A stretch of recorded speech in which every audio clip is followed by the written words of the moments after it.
जय श्री कृष्णा। आज हम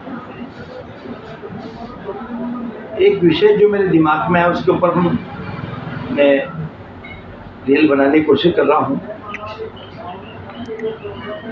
ये कलयुग में ऐसा क्या हो गया है?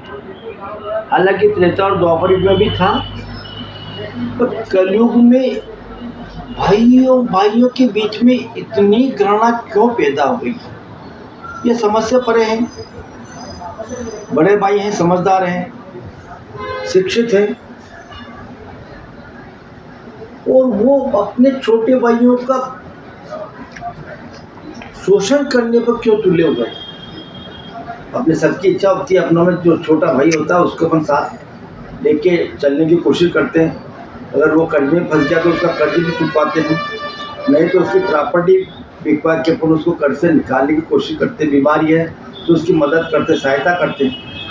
पर आज पड़े कि भाई ये अपने भाई का शोषण कर, और ऐसा शोषण जो मतलब इतना दुखी कर देते कि बेचारा छोटा भाई को मजबूर होकर घर छोड़ना पड़ता,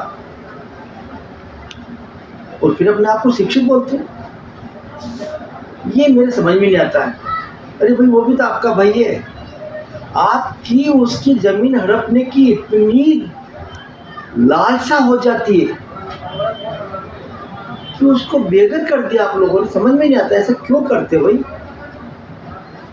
क्या होगा आपको कि उसकी संपत्ति लेके आप लोग सक्षम हो जाएंगे? अरे एक दुखी है, अगर वो अपना येन केन प्रकार में कोई अपना काम करके अपने आप को कर्ज से मुक्त होना चाहता है तो आप लोग मदद करें कि घर से निकाल दें। भाइयों, मैं सभी को ये कहना चाहता हूँ, अन्याय और अत्याचार द्वारा या बलपूर्वक द्वारा या षड्यंत्र के माध्यम से अपने भाइयों से ली हुई जमीन पे कोई नहीं पनप सकता। ये ध्यान रखिए। जो व्यक्ति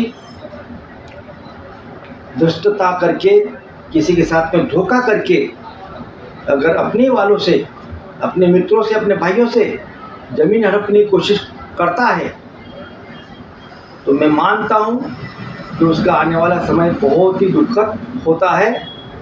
और जो भी लोग बेईमानी करते हैं, अधिकतर उन लोगों का मैंने देखा है कि उनका अंतिम समय बहुत बुरा होता है, और वो ऐसा अंतिम समय में ईश्वर उनको असाध्य रोग से ग्रसित कर देता है। कैंसर जैसे लोगों से वो ईश्वर से प्रार्थना करता है कि भगवान मुझे ले ले, और बल्कि उनके कर्म जो इस प्रकार के होते हैं जो हमेशा किसी न किसी को दुख देते हैं। और यहाँ तक देखा है कि जो इस प्रकार के जो लालची लोग हैं उनको गुदा मार्ग पे कैंसर होता है।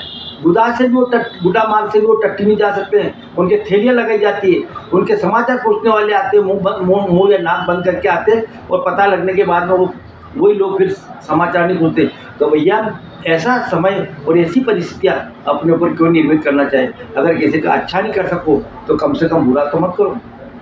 तुम आज खुश हो रहे हो, पर कल किसी की बद्दुआएं तुम्हारी खुद की ज़िंदगी और तुम्हारी परिवार की ज़िंदगी समाप्त कर देगा।